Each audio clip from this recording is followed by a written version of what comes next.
This is NephTalk, a podcast series created with nephrologists in mind from Satellite Healthcare, a not-for-profit dialysis provider and clinical researcher with a special focus on home as the industry's home dialysis leader.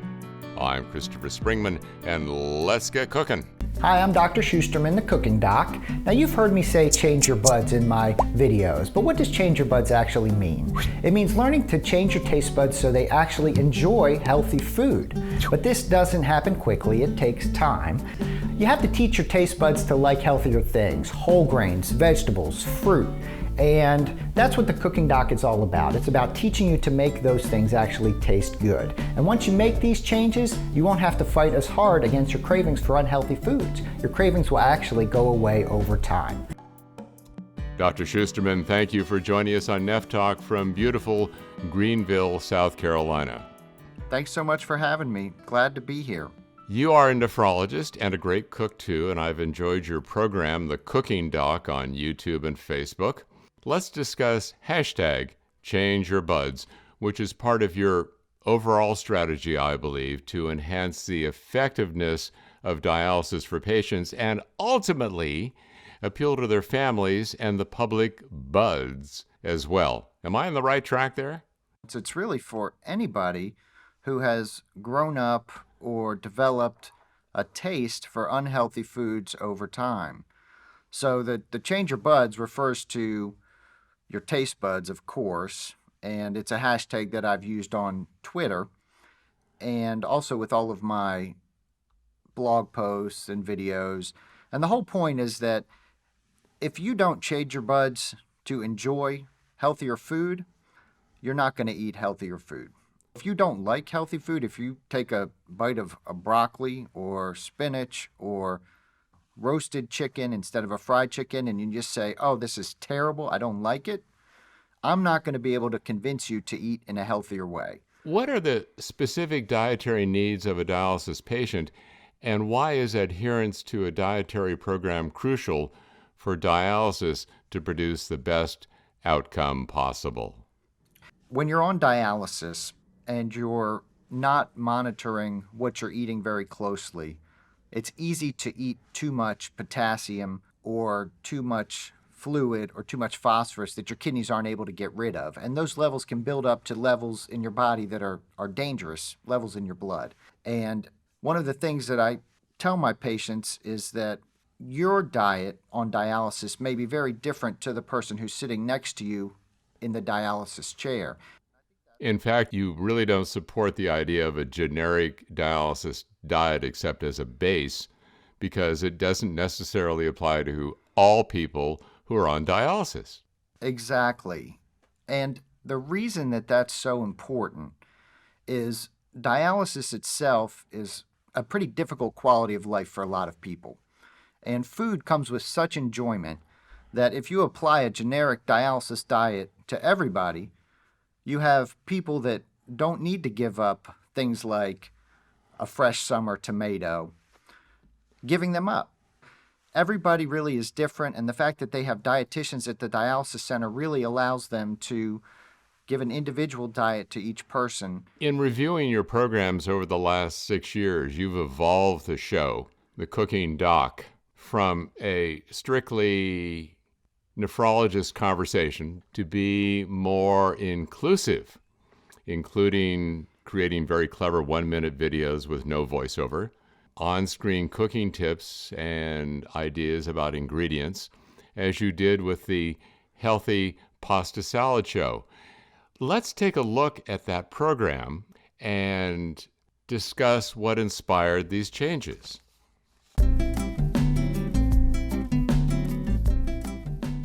Four keys to a healthy pasta salad. Serving size. So no matter what kind of pasta salad you have, you want a smallish serving, okay? Especially if you're eating it as a side. You want a high vegetable to pasta ratio. So we've got tons of vegetables here that we're throwing in that pasta. Number 3, you want a dressing that is healthy to hold the pasta salad together. We use an oil and vinegar-based dressing with a lot of herbs to really freshen it up. It's better than dumping a glob of mayonnaise on top of there. Number 4, You want to make sure you have a pasta salad that tastes good, obviously. So you want it a little crunchy, you want it a little salty, you want it a little sour, you want it a little sweet, and you want all those flavors in one bite. Even a little bitter. We're adding red onion today to make it a little bitter. So if you have all those flavors in there together, that's how you make a good pasta salad. Thank you for watching The Cooking Doc. Healthy cooking made simple and delicious. So you've seen the old shows and the new shows. Do you think we've made progress? Oh, I think you've made tremendous progress. Good. You're very creative, and going to a 1-minute format for some shows when appropriate, I think is very inspired. Sometimes it's hard to capture people's attention for more than a minute unless your content is just unbelievable. Yes, I agree with that. There is an effort on your part to teach the family or inspire the family on different ways to eat together. For example, you appreciate your audience's regional eating habits in South Carolina, which are often driven by culture, ethnicity, heritage, and traditions, especially around family getting together. You consequently have a very positive attitude about change versus saying, no, don't eat this, don't eat that, that's bad for you. That is not your perspective on the world. It's about keeping the family bond strong. And so keeping those things at the forefront of any kind of discussion about a healthy diet, I think, is very important. My patients have stories that I don't understand. Their families have stories, and they have history together. And I really want to try to work within the context of their family and what they know and love, and try to get them all to change together so they're keeping these celebratory meals just with a little bit of a different focus on healthier food. When I first looked at your site, I thought, aha, this is all vegetarianism. In reality, it's important for you to be inclusive, not exclusive and exclusionary. What are your thoughts about that? I do believe that vegetables and grains and fruits should be the staple of a healthy diet. There are so many people who have an unhealthy diet focused on meat and red meat especially, that going from a red meat heavy diet to a vegetarian diet is nearly impossible. You might as well not even give any dietary advice if you're telling somebody to give up all of their red meat and just go strict vegan. It is a tough sell, and you can learn to be healthy. There are ways even to include meat in a healthy diet. So if you sit down and your meat meal is a bacon double cheeseburger, that's not going to work.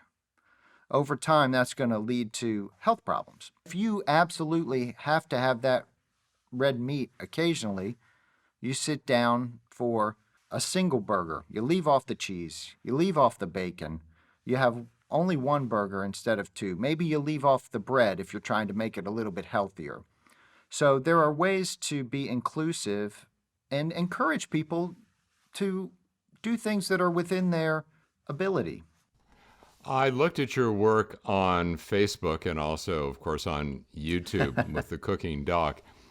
You have a Pro Tip Tuesday on Facebook, and this one says, layer salt throughout the cooking process. A little salt at the beginning of the cooking process will get absorbed as the food cooks, providing a depth of flavor and allowing you to taste the salt without using a heavy-handed salt shaker at the table. First of all, I don't have a salt shaker at the table. And the truth be known, I don't have sugar in the house either. But let's talk about that, because you're really talking to some extent about incrementally changing people's behavior with tips and techniques that are attainable and sustainable. And over a short period of time, people will change their buds. That is my belief. And I have seen that in some of the medical research and also with some of my patients, especially when it comes to salt. So most of the salt that people get in their diet actually come from two places, from processed foods or from eating out at restaurants. That's the first thing I have them give up or cut down on, because I think that kind of gives them an easy way to start without getting rid of the salt shaker at home. And over the course of a few months, 6 to 12 months, they'll be able to appreciate a lower sodium diet and actually like food that doesn't have as much salt in it. Let's go into the Instapot chicken recipe, which, by the way, has over 20,000 views on YouTube. Congratulations. Thank you.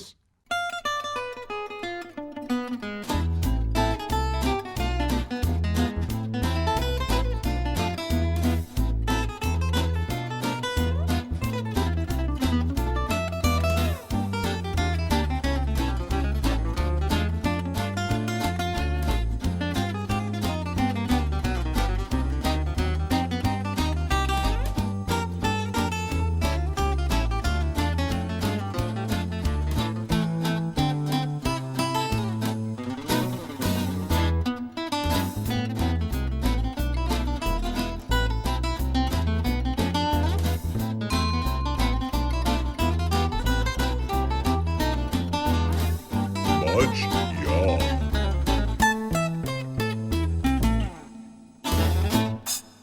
What is it about the Instapot chicken recipe that really supports your ideas here in terms of, for example, using olive oil, vegetables, of course, onion, carrots, artichoke hearts, and garlic, and no sodium or low sodium chicken stock?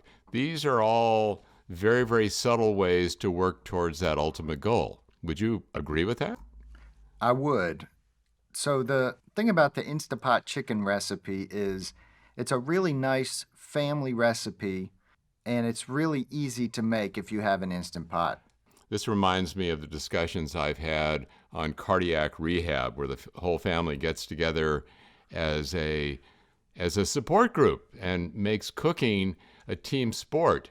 If the person in this case who is on dialysis is somehow singled out, they feel that that they're having a different eating experience. But being inclusive with, in this case, the Instapot one-pot cooking of chicken, cooking becomes a family sport again. One of the things that I hear often from patients when I talk about whether or not they're eating a diet that's conducive to good health at home is they say, I live with my kids, and so I am reliant on them to make dinners that I can eat, and they just love fried food. So what am I supposed to do? What are they supposed to do? This is especially what I hear from people in their 60s and 70s who are living, who may have moved in with their son or daughter. What are they supposed to do? Their son or daughter is in charge of the cooking. They don't want to change. They're making the food. And so they are at a loss at a way to improve their diet. And so just by bringing in the family and talking to them and getting everybody to work together, just as you were saying, we can make much better strides. The kids, perhaps because of mobility issues on the part of the parent or the relative with dialysis, may be doing the shopping.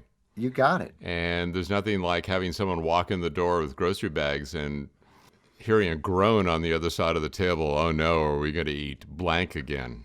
So working together can change the level of participation and acceptance. Part of the plan here is to change everyone's buds.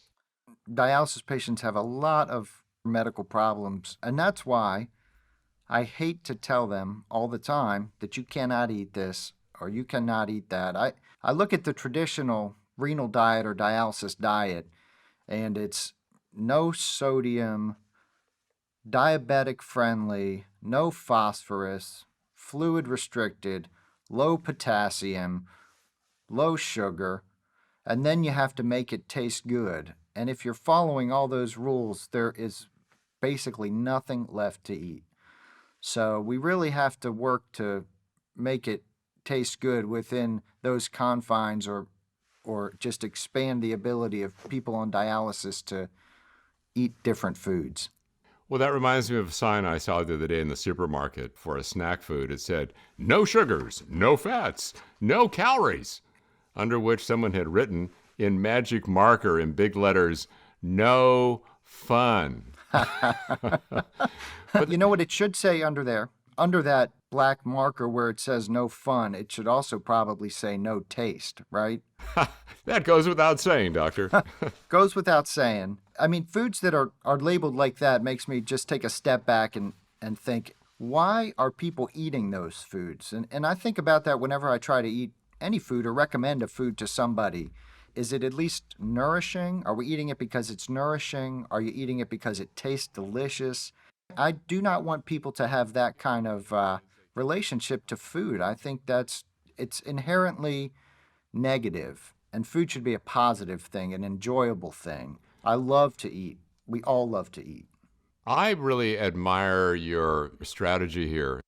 There has been significant improvement over the last 5 to 10 years, I think, in the South.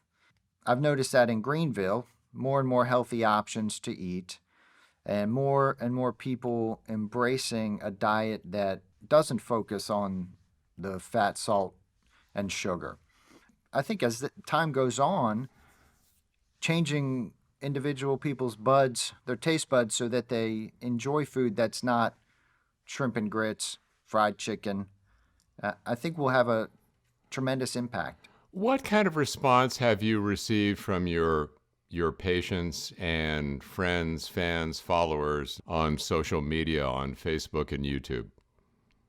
I do have regular watchers and fans. There is this one person who watches my cooking video every time, and he always comments on my knives not being sharp enough. And so I've really made a point to sharpen my knives before I do my shoots, and he's actually been appreciative for that. Most of the response that I've gotten has been very, very positive. Uh-huh. I get people inspired to find a way to incorporate healthy eating into their life in a way that they enjoy. I've really gotten a tremendous response from my patients here in Greenville and also from the internet. You've mentioned that some of the segments, and I'm quoting now from this wonderful article in the Greenville Journal by Ariel Turner, that some of the segments focus on healthier versions of a typically unhealthy dish, such as fettuccine alfredo substituting cauliflower for the heavy cream, or buffalo chicken dip made with low-fat cream cheese and tofu. Other times, the recipes are naturally low-fat and low-sodium dishes, as we've been discussing. You are reaching an audience with a very, very important message. How has this affected and touched not only your practice in Greenville, but also your relationships with patients? One of the things that I've found with my specific patients, I get this with new patients and with people that I've been seeing for a long time, is everybody wants to talk about food now. And it's just a great thing. We will spend a few minutes talking about high blood pressure and diabetes and how they're doing. And then if I forget to bring it up, they invariably say, okay, what should I eat? I know you're the expert on cooking. What should I make? Oh, really? It surprises me, but it's wonderful. It really helps us as a practice show that we are engaged in improving our patients' care in the upstate of South Carolina. You're also meeting people where they're at, on their device of choice, at their time of choice, perhaps, and also so they can share information with family members and other friends who are concerned about their health. But that's really crucial. You've reached over 20,000 people with the Instapot chicken video alone. You must be very pleased with that. I'm very happy that we've reached so many people, but I really think we are only scratching the surface of the amount of people that we can reach with this kind of information. There is, millions of people in the United States who are struggling with a healthy diet, all kinds of information on the internet about what to eat and what not to eat. And I think that we can reach even more people, and I really want to spread the word. Well, to help you spread the word, Dr. Schusterman, where can people see your videos and learn more about your practice as a nephrologist? The website for my cooking show is www.thecookingdoc.co. We also have Facebook page, The Cooking Doc, Twitter @The Cooking Doc, and an Instagram page the same. My practice is called Carolina Nephrology, and you can reach us at carolinanephrology.com, and we serve the upstate of South Carolina in about a 100-mile radius. Dr. Schusterman, thank you so much for joining us today on NephTalk. Thanks, Christopher. It's a pleasure to be here. It was a lot of fun.